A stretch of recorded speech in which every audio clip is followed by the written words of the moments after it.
온전한 사람은 어떤 사람이에요? 완벽한 사람이 아니라 본래 그대로의 모습을 회복한 사람이 온전한 사람입니다. 하나님이 원래 지으셨던 그 모습을 사실은 처음 사람이 아담이 잃어버렸지만 하나님은 또 다른 아담 예수 그리스도를 통해서 본래의 모습을 회복시키셨습니다. 그래서 그 예수 그리스도를 믿는 자들에게는 예수 그리스도께서 이루신 그 은혜를 적용해 주시는 거죠. 그래서 예수 안에 있으면 우리는 본래의 모습을 회복한 자들입니다. 그것이 아직 우리의 생활에서 우리 눈에 보이게 드러나지 않은 것뿐이지, 예수를 믿었으면, 그래서 예수님 안에 있으면 여러분 온전한 사람인 것입니다. 그 온전함이 이제 삶의 자리에서 눈에 보이게 드러나도록 성경은 우리에게 가르쳐 주는데, 그 방법이 뭐예요?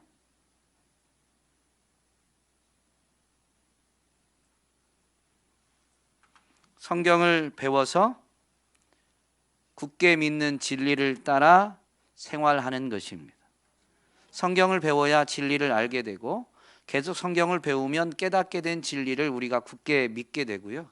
그 진리를 믿는 믿음이 여러분 진리를 행하는 삶이 되는데요. 그렇게 계속 진리를 따라 생활하게 되면 우리가 온전한 사람이다라는 것이 우리의 생활에서도 드러나게 됩니다. 그때서야 온전한 사람이 되는 게 아니에요. 그래서 우리에게 제일 필요한 것은 성경을 배우는 겁니다. 성경을 배우는 겁니다. 성경을 배우는 방법, 기초 공부법 4가지를 살펴보고 있는데요. 뭐가 있죠? 네, 듣기, 읽기, 쓰기, 말하기. 처음으로 듣기에 대해서 살펴보았습니다. 온전한 사람의 듣기법. 온전한 사람은 말씀을 들을 때, 성경을 가르치는 자들에게 그 가르침을 들을 때 어떻게 들어요? 그냥 지식적인 것을 깨닫기 위함이 아니라 그 말씀대로 행하려고 듣습니다. 그리고 말씀이 이제 선포되어지면 행하려고 듣는 것이기 때문에 듣는 순간에는 부담스러울 수 있고 거북스러울 수도 있는, 성경에 있는 표현대로 하면 우리가 신명기 말씀을 통해서 이 부분을 살펴보았는데, 저주가 선포되어도 어떻게 한다고요? 아멘으로 받습니다. 말씀은 그렇기 때문에 그 아멘에 나는 저주를 받고 싶지 않습니다. 그래서 말씀이 명령하는 것을 행하지 않으면 저주를 받는데, 아니면 말씀이 금지하고 있는 어떤 것을 행하면 저주를 받는데, 그것에 대해서 아멘함으로 인해서 나는 말씀에 순종하는 삶을 살겠습니다 라는 의지를 담는 것이다 라는 부분을 우리는 분명히 되새겼습니다. 그리고 나서 이제 읽기와 쓰기에 대해서 살펴보았는데, 읽기와 쓰기를 동시에 하는 방법이 묵상이다 라고 했습니다. 성경을 읽을 때 그것을 이해하기 위해서 내용을 파악할 때 쓰면서 하게 되죠.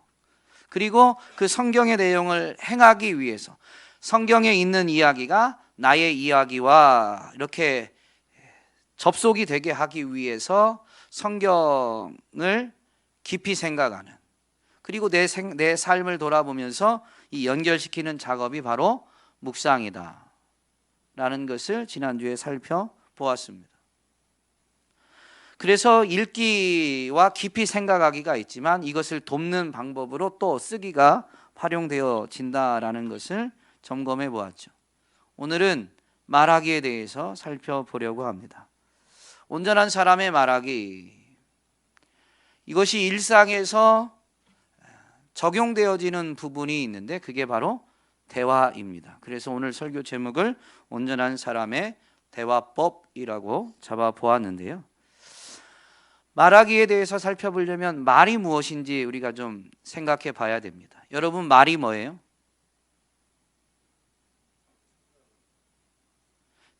생각이나 느낌, 감정 같은 것을 표현하고 전달하는 데 사용되는 음성 기호가 말입니다. 이게 사전적 의미예요.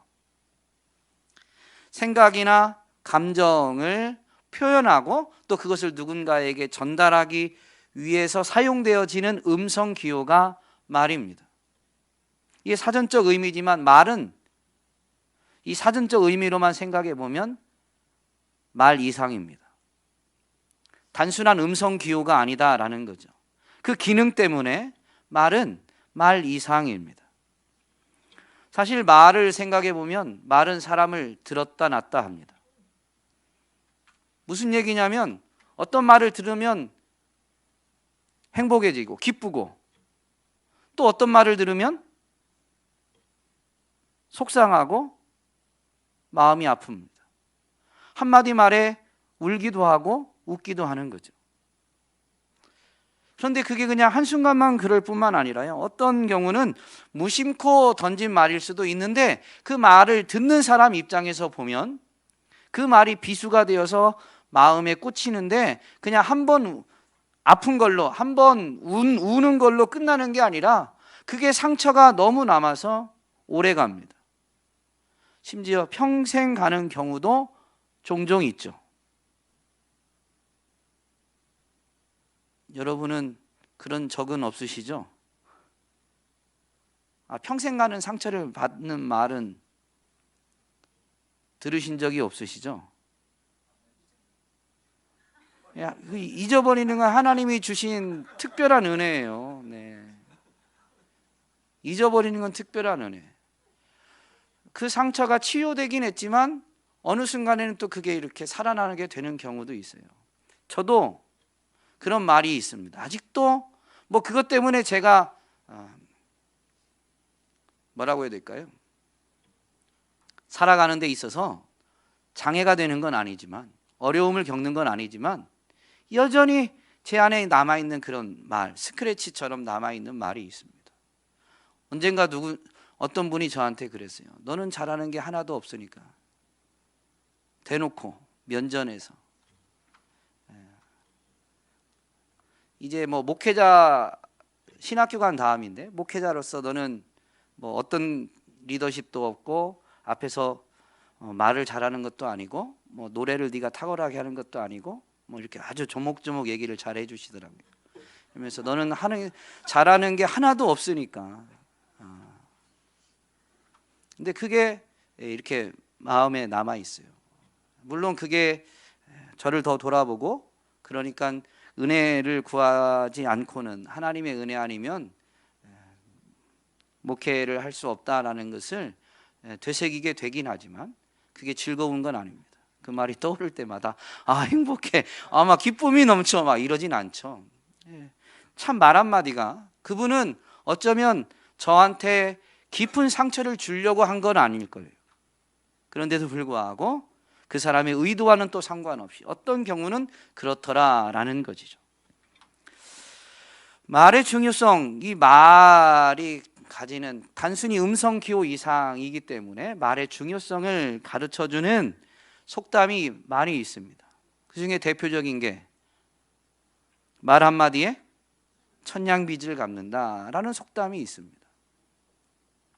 성경에서도 이 말의 중요성을 매우 잘 가르쳐 주는데요, 지혜를 가르치는 잠언에서 보면 죽고 사는 것이 혀의 힘에 달려 있다 라고 분명히 가르쳐 줍니다.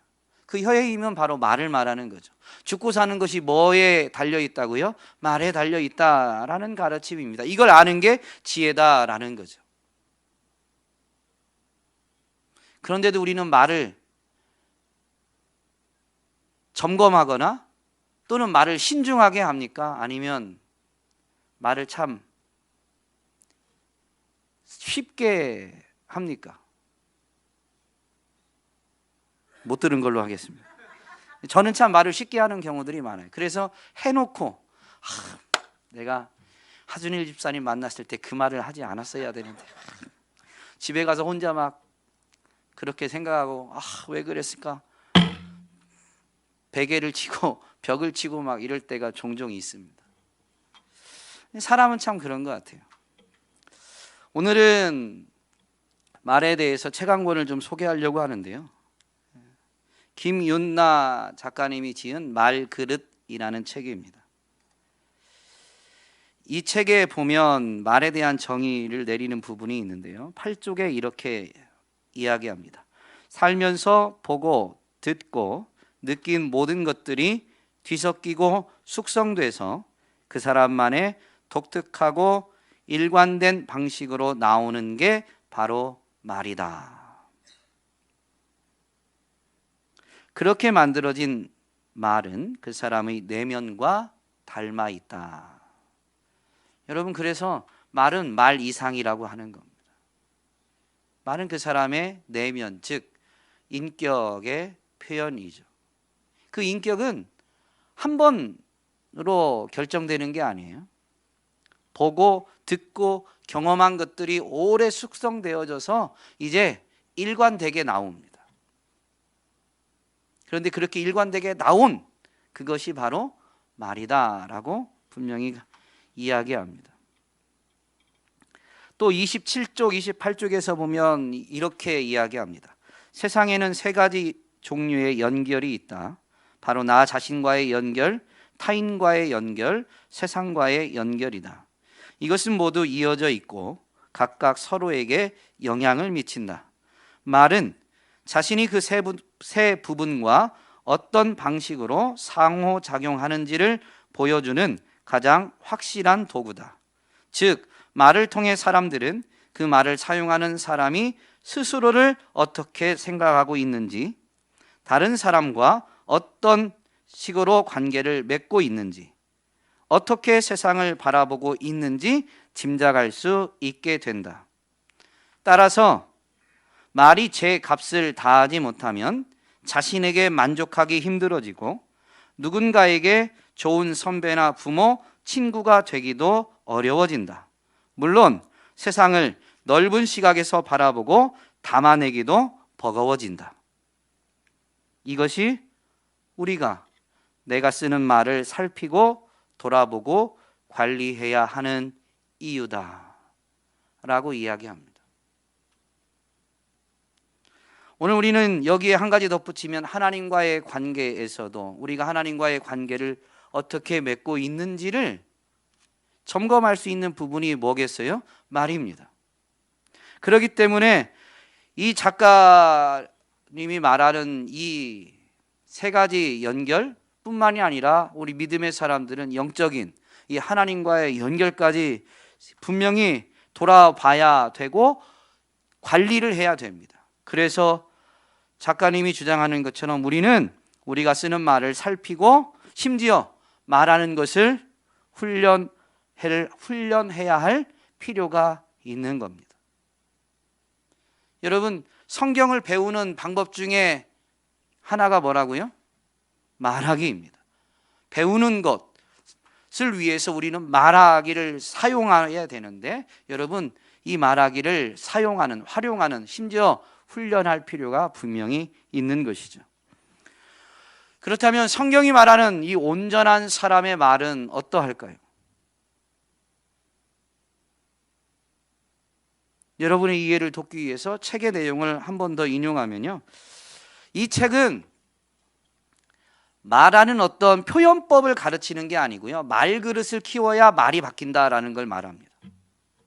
언어를 바꾸려면 말그릇을 키워야 된다. 근데 이 말그릇이라는 것은 말은 내면의 표현이기 때문에 그 내면에 그 사람이 말을 담아내는 그릇을 키워야 된다라는 의미인데요, 바로 인격을 말합니다. 믿음의 사람들에게는 영성 또는 믿음이라는 표현으로 바꾸어서 표현할 수도 있겠습니다. 어쨌든 책에 있는 표현법대로 하면 말그릇이 큰 사람에 대해서 이렇게 표현합니다. 딱 필요한 순간에 꽉 찬 말이 나온다. 그것은 세련된 말과는 다르다. 기교가 아니라 기세에 가깝다. 약간 촌스러울지 몰라도 결코 경박하지 않고 화려하지 않아도 안정되어 있다. 그러니 자연스레 귀를 기울이게 된다. 끌리는 말이란 바로 이런 것이다. 즉 말그릇이 큰 사람은 어떤 말을 한다고요? 꽉 찬 말. 이 꽉 찬 말이라는 표현을 생각해 두시고요. 또 37쪽에 가면 이렇게 이야기합니다. 말솜씨는 여전히 탐나는 능력이지만 나이가 들고 관계가 복잡해질수록 우리에게 필요한 것은 깊이 있는 말이지 듣기 좋은 말이 아니다. 깊이 있는 말. 우리는 듣기 좋은 말을 들으려고 하죠. 사람의 본성은 들리는 대로 듣는 게 아니라 듣고 싶은 대로 듣습니다.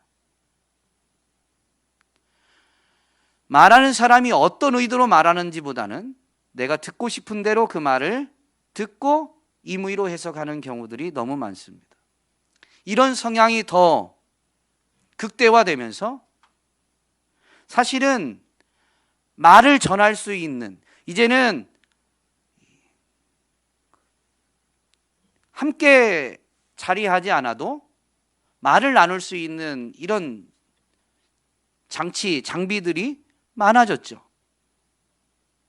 그래서 말을 훨씬 더 자주, 훨씬 더 쉽게 주고받을 수 있는 시대가 되었음에도 불구하고, 즉 소통의 도구가 훨씬 많아졌는데도 불구하고 소통보다는 더 불통하는 시대가 된 것입니다. 오늘 본문에 스데반 집사님이 나오는데요, 책의 표현대로 하면 이 스데반 집사는 말그릇이 큰 사람입니다. 설교 제목과 연결하면 온전한 사람입니다. 사도행전 내에서의 표현을 보면 스데반은 어떤 사람이에요? 스데반 집사님은 어떤 분이에요? 성령과 지혜가 충만한 사람입니다. 그런 사람의 이 말은 어떠한지를 보면요, 7장 2절부터 스데반 집사님의 말이 쭉 나오고 그 말이 끝나자 54절에 보면 그들이 이 말을 듣고 마음에 찔려 그를 향하여 이를 갈거늘 이라고 되어 있죠. 스데반 집사님의 말을 들은 그들이 마음에 찔림을 받았습니다. 무슨 얘기일까요? 스데반 집사님의 말이 듣는 사람들의 마음에 닿은 거예요. 마음에까지 전달이 된 거예요. 그러면 그들이 누구예요? 이게 중요한 겁니다. 마음에 찔림을 받은 그들은 이를 갈았다고 그랬어요. 사실 사도들이 복음을 전했을 때 복음을 들은 그들은 마음에 찔림을 받아서 한 번에 3,000명도 회개하는 역사가 일어났습니다. 어떤 경우는 마음에 찔림을 받을 때 회개하게 됩니다. 그런데요, 마음에 찔림을 받았다고 해서 모든 사람이 회개하는 건 아니에요. 오늘 본문은 마음에 찔림은 받았습니다. 그런데도 불구하고 이를 갈게 돼요. 왜냐하면 이 그들은 6장에 보면 이 공회원들이다라는 걸 알 수 있는데요, 공회원들이 지금 스데반 집사님과 왜 대화하게 됐냐면요, 스데반 집사님이 표적을 행하면서 복음을 전했어요. 민간에서 백성들 사이에서 복음을 전했어요. 이것을 싫어했던 종교 지도자들, 이 공회원들이 거짓 증인을 내세우면서 스데반 집사님을 모함해가지고 복음을 전하지 못하도록 이제 스데반 집사님을 가두려고 하는 겁니다. 그래서 거짓 증인을 내세우고 위협을 가하고 있는데 스데반 집사님은 어때요? 6장 15절에 보면 공회 중에 앉은 사람들이 다 스데반을 주목하여 보니 그 얼굴이 천사의 얼굴과 같더라. 자기를 모함하고 복음을 전하지 못하도록 억압하려는, 그래서 지금 위협하고 있는 사람들 앞에 있는데도 불구하고 그들의 위협에 위축되지 않고 주눅들지 않고 평안한 겁니다. 여러분, 스데반 집사님의 얼굴이 천사의 얼굴과 같다라고 바라본 것은 성도들이 아니에요. 지금 스데반 집사님을 모아 말기 위해서 거짓 증인까지 내세우며 위협을 가하고 있는 공회원들입니다. 그 공회원들이 볼 때에도 스데반 집사님은 얼굴이 어떻다고요? 천사의 얼굴과 같다. 즉 상황은 평안할 수 없는 그런 상황인데도 불구하고 스데반 집사님은 평안한 가운데 자신의 믿는 도리를 조곤조곤하게 증거하게 된 것이죠. 그의 말이 얼마나 꽉 찼는지, 여러분 스데반 집사님이 무슨 말을 할까? 우리에게 얼마나 유익한 말을 할까? 오늘 우리에게 하나님 말씀을 전해줄까? 이런 자세로, 여러분처럼 그런 자세로 지금 스데반 집사님의 말을 듣고 있는 게 아니에요. 어떻게 하든 꼬투리를 잡고 트집을 잡아서 가둬두려고, 그래서 복음 전하지 못하게 하려고 스데반 집사님의 말을 듣고 있는데, 그 스데반 집사님의 말이 평안한 가운데에서 얼마나 꽉 차게, 얼마나 깊이 있게 증거되는지 듣는 사람들, 이렇게 적대심을 갖고 듣는 사람들의 마음에까지 연결이 전달이 된 겁니다. 그러므로 스데반 집사님은 김윤나 작가님의 표현대로 하면 말그릇이 큰 사람이다라는 것을 분명히 알 수 있고, 오늘 설교 제목과 연결하면 정말로 온전한 사람임을, 온전한 사람의 말임을 분명히 알 수가 있습니다. 그렇다면 스데반 집사님은 어떻게 이렇게 꽉 찬 말, 깊이 있는 말을 할 수 있게 되었을까요? 스데반 집사님의 말을 다 살펴보진 않았지만 2절로 53절을 보면, 여러분 오늘 말하기에 대해서 지금 살펴보고 있는데요, 서두에서 말씀드렸죠. 온전한 사람은 어떤 사람이에요? 본래 그대로의 모습을 회복한 사람이에요. 그 본래 그대로의 모습을 회복한 것이 생활에서 드러나기 위해서는 어떻게 해야 된다고 그랬죠? 성경을 배워서 굳게 믿는 진리를 생활하는 겁니다. 굳게 믿는 진리를 따라서 생활하는 것이 온전한 사람들이 그 온전하게 됨을 드러내는 거예요.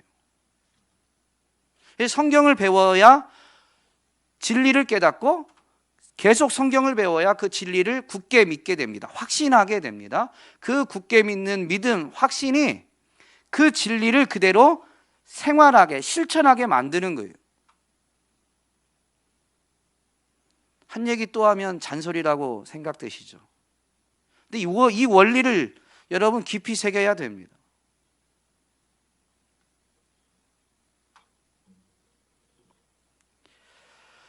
성경을 배워서 굳게 믿는 진리를 따라 생활하는 것이 온전함의 표현입니다. 그 성경을 배우는 방법 중에 하나가 뭐라고 그랬죠? 말하기입니다. 말하기. 그러므로 온전한 사람의 말은 결국 뭐냐면요, 성경을 배워서 굳게 믿는 진리를 생활하게 하는 말이에요. 이해가 되나요? 제가 너무 어렵게 막 뺑뺑 도는 것 같으세요? 지금 말이 꼬리를 물고 계속. 이건 여러분이 좀 답을 해주셔야 돼요. 무슨 말인지 이해되세요? 그러면 이거를 하나씩 구분해서 표현을 해보면요, 온전한 사람의 말은 결국 어떤 말이냐면, 첫 번째, 성경을 배워서 배운 것을 말하는 거예요. 스데반 집사님의 앞부분의 내용을 보면 구약 성경의 요약판입니다. 이 얘기는 뭐예요? 스데반 집사님이 사실은 적대적인 사람들 앞에서도 위축되지 않고 굳건히 서서 조곤조곤하지만 힘있게, 책에 있는 표현대로 하면 꽉 찬 말을 할 수 있었던 게 뭐냐면요, 첫 번째는 성경을 배웠다는 거예요. 여러분 성경을 배우지 않으면 꽉 찬 말을 할 수가 없어요.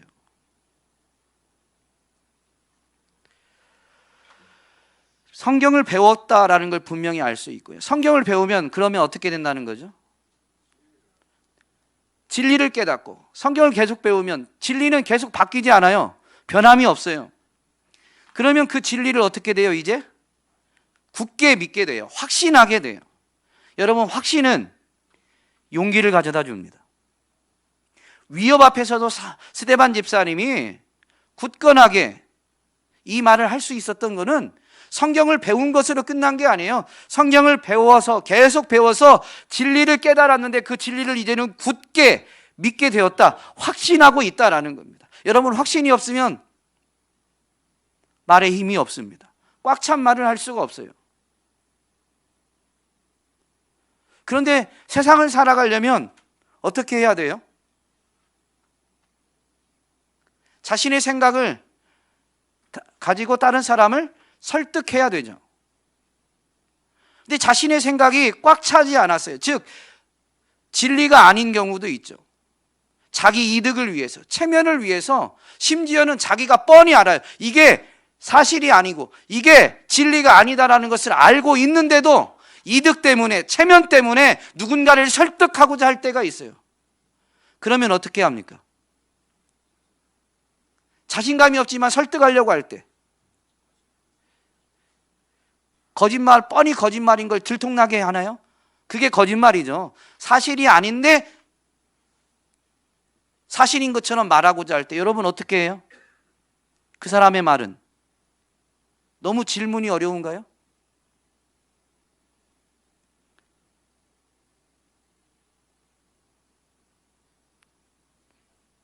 네? 첫 번째, 목소리가 커집니다. 그런데 여러분, 목소리가 크다고 해서 그 사람이 말한 게 진리는 아니잖아요. 진리를 전하는 사람은요, 제가 설교를 좀 조곤조곤하게 해야 되는데, 진리를 전한다고 하면서도 막 제가 큰 소리 치는데요. 실력이 없어서 그래요. 영성이 없어서. 정말로 진리를 전하면요, 굳이 목소리를 높일 필요가 없어요.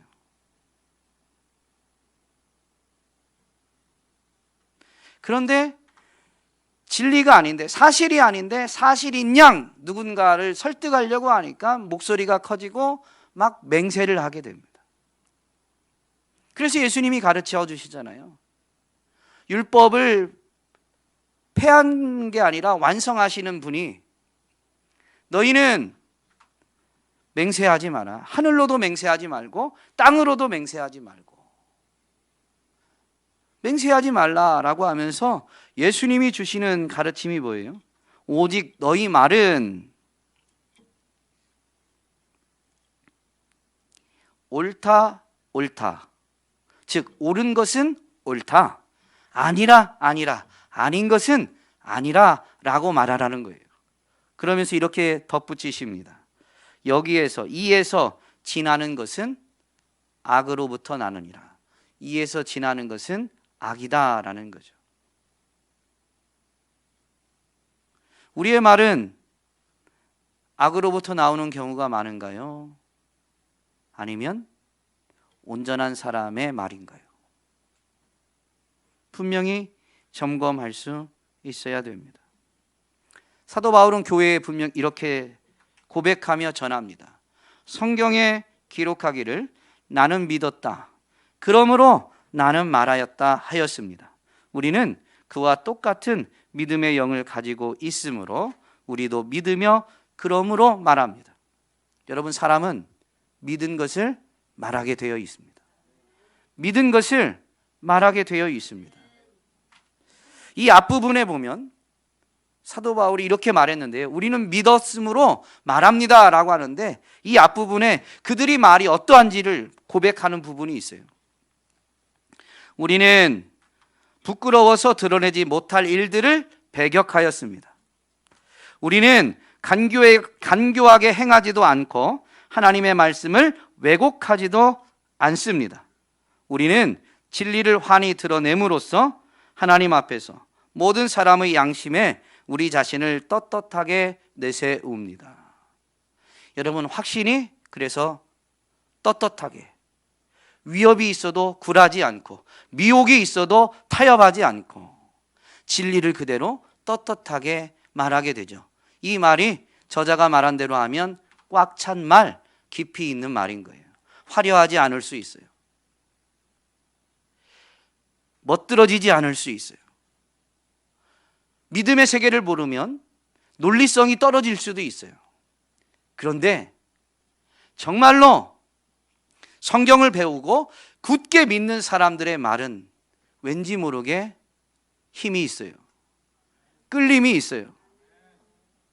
더군다나 스데반 집사님은 어떤 말을 했냐면요, 그 가르침, 자기가 증언한 것을 삶으로 살아내고 있었으며 그것을 말하고 있는 겁니다. 그 결과를 오늘 본문에서 보여주는데요, 스데반 집사님이 이렇게 말하자 이를 갈던 이들은 어떻게 합니까? 그 이를 갈고 적대성을 지금 드러내고 있죠. 그때 스데반 집사님이 어떻게 하냐면요, 성령이 충만하여 하늘을 우러러 주목하여 하나님의 영광과 및 예수께서 하나님 우편에 서신 것을 보게 됩니다. 예수 그리스도를 말했던 스데반 집사님은요, 자기를 향해 적대적인 이를 득득 깔고 막 잡아먹으려고 하는 그 사람들 앞에서 그들만 바라보고 벌벌 떠는 게 아니라 자기가 믿는 도리인 예수 그리스도를 눈을 들어서 하늘을 보면서 바라보게 됩니다. 어려움의 상황에, 적대적인 상황에요, 여러분, 예수를 말하는 사람은 예수를 보면서 말하는 거예요. 말과 행함이 다르지 않은 거죠. 그러니까 스데반 집사님의 말은 깊이가 있는 거예요. 또 마지막 절에 보면 스데반 집사님이 돌에 맞아 죽어가면서 올리는 기도가 있습니다. 뭐라고 기도해요? 자기를 돌로 치는 이들을 향해서 저들의 죄를 사하여 주옵소서, 그들의 죄를 용서하여 주십시오라고 기도합니다. 예수님의 기도 아닙니까? 문자적으로 읽지 않았습니다. 틀리네 이렇게 생각하지 마세요. 똑같은 내용이니까. 예수님을 전한 스데반 집사님은요, 예수님이 행한 것을 그대로 본받고 있는 거죠. 그렇기 때문에 이 스데반 집사님의 말은 꽉 차고 깊이가 있는 거예요. 여러분, 온전한 사람의 말이 이렇습니다. 오늘 우리는 말한 대로 행하고 있습니까? 말한 대로 행하고자 하십니까? 말한 대로 행하고자 하십니까? 말한 대로 행하고자는 하잖아요. 아직 이 온전함이 다 드러나는 건 아니에요. 그러나 처음 모습을 우리는 이미 영적으로 회복했고, 그게 이제 드러나는 방식이 뭐냐면요, 성경을 배워서 굳게 믿는 진리를 따라 생활하는 거예요. 그래야 온전함이 드러나는 건데, 우리는 아직 이 말하기에 있어서 성경을 배우고 배운 것을 말하고는 단계는 이미 들어선 것 같고, 또는 그 단계는 넘어선 분들도 있을 수 있고, 그래서 또 말이 어때요? 굳게 믿는 진리를 말하게 되죠. 심지어 그 굳게 믿는 진리를 생활하면서 실천하면서 말하느냐, 오늘 우리는 그러기를 간절히 원하고 있는 줄로 믿습니다. 이게 온전한 사람의 말이에요. 그 말은 반드시 그 온전함이 드러나게 되어 있는 겁니다. 이 소원이, 이 결단이 바뀌지만 않으면 여러분, 우리는 말한 것을 실천하고 또 실천한 것을 말하게 되는 것입니다. 그러므로 온전한 사람의 말은 꽉 찬 말, 깊이가 있는 말이 되는 것이죠. 이것이 사람과 사람과의 사이에서 적용되면 대화법입니다. 여러분, 말하기 전에 어떻게 해야 된다고 그랬죠?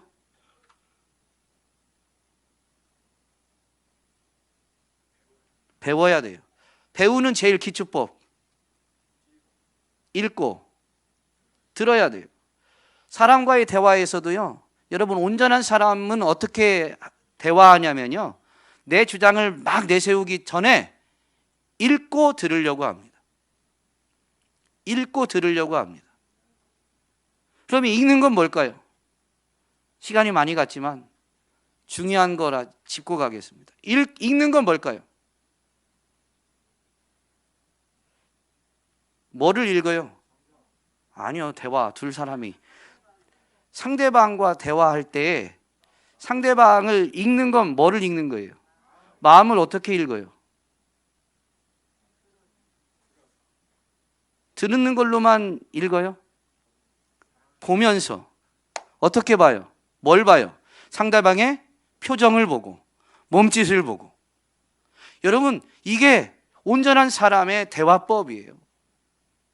상대방에게 온통 집중해서 그 사람이 표정이 어떠한지, 몸짓이 어떠한지, 그래서 그 사람의 마음이 어떠한지를 정말로 알아보려고 접근하는 사람은요, 한마디 던지는데, 그런 사람과 대화하는 경우 상대방은 그런 사람의 말, 즉 온전한 사람의 말을 매우 꽉 차게 받아들입니다. 여러분, 표정과 몸짓과 말을 보고 들으면서도 상대방의 마음을 다 헤아릴 수 있을까요? 없을까요? 없어요. 그러면 상대방의 마음이 알쏭달쏭하면 어떻게 해야 될까요? 침묵해요. 좀 기다리는 것도 지혜입니다. 또 뭐가 있을까요? 선생님들, 학생들이 질문하는 겁니다. 한국은 참 이 침묵이 조금 더 긍정적인 태도가 돼버렸어요. 근데 잘 모르면 질문하는 게 좋은 자세입니다. 상대방의 마음을 헤아리려고 하는데 내가 잘 모르겠다 그러면, 그 말의 의미를 모르면 지금 말한 게 이런 의미입니까? 라고 질문해야 돼요. 또 표정과 몸짓까지 보면서 말과 지금 마음이 좀 다른데, 그런 경우 많잖아요. 그러면 지금 너는 어떤 마음인지, 지금 너는 어떤 상태인지 이렇게 구체적으로 질문할 수 있어야 됩니다. 질문을 잘하는 학생이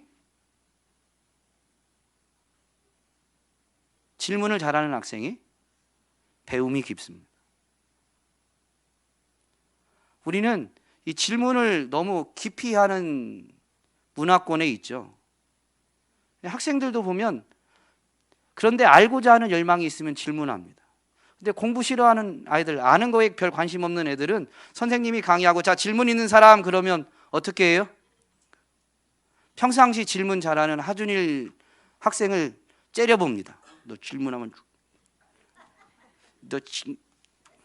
무슨 의미인지 아시죠? 저는 충분히 이해합니다. 그런데 알쏭달쏭하면 질문해야 됩니다. 온전한 사람은 대화할 때 질문을 많이 합니다. 여러분, 가정에서부터 다 아는 양 이렇게 제스처를 취하지 말고요, 모르면 질문하면서 정말로 소통하는, 대화를 하시는 온전한 사람이 되시기를 주님의 이름으로 부탁드립니다. 한 가지 더, 이 책에 있는 내용이긴 한데요, 우리는 자신의 감정을 정확히 읽지 못한답니다. 정확히 읽기 전에 감정적으로 반응한다는 거예요. 자신의 감정을 읽는 것에 우리는 익숙하지 않다는 겁니다. 책에서 말하는 것은 당혹감, 이건 달라요. 그냥 제가 써놓은 겁니다. 당혹감, 미안함, 서운함, 실망감과 같은 감정을 느껴도 어떻게 표현하냐면 분노로 표현합니다. 부부간에 이런 경우가 많죠. 분명히 혼자 있을 때 생각할 때는 내가 아내한테 미안해요. 그래가지고 그 미안한 마음으로 딱 들어갔는데 아내가 그 미안한 마음을 푹 찔러요. 그러면 정말로 내 마음을 어떻게 그렇게 잘 아냐, 미안해, 그렇게 사죄를 합니까? 아니면 버럭 화를 냅니까? 버럭 화를 냅니다. 저와 같은 분이 많이 계신 것 같아서 위안이 됩니다. 저도 그렇습니다. 그런데요, 이 감정을 자신의 감정을 잘 읽고, 그리고 그 감정을 정확히 표현하고 상대방이 내 감정을 알도록 전달을 하는 것도 온전한 사람의 대화법입니다. 여러분, 가장 가까이에서부터 이런 대화법으로 대화할 수 있기를.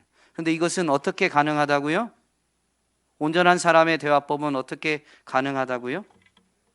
성경을 배우시면 됩니다.